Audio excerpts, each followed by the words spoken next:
Hi friends, నేను మీ గీతాని.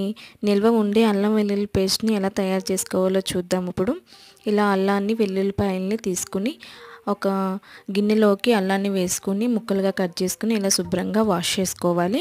Wash చేసుకున్న తర్వాత వెల్లుల్లిపాయలను కూడా ఇలా పొట్టు తీసేసి ఒలుచుకొని పక్కన పెట్టుకోవాలి. అల్లం కూడా పొట్టు తీసేసి పక్కన పెట్టుకోవాలి.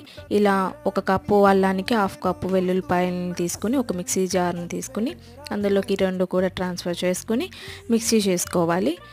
దానికన్నా ముందు కొంచెం నిల్వ ఉండడానికి కోసం కొద్దిగా పసుపుని కొద్దిగా ఆయిల్ని యాడ్ చేసుకుని అప్పుడు మిక్సీ చేసుకోండి. దీనివల్ల ఎన్ని రోజులైనా నిల్వ ఉంటుంది. ఇలా మధ్య మధ్యలో స్పూన్ పెడుతూ తిప్పుతూ మిక్సీ చేసుకోండి. చూసారా, నేను వాటర్ని కూడా యాడ్ చేయలేదు. వాటర్ యాడ్ చేయకుండానే ఇలా మెత్తగా పేస్ట్ చేసుకోవాలి.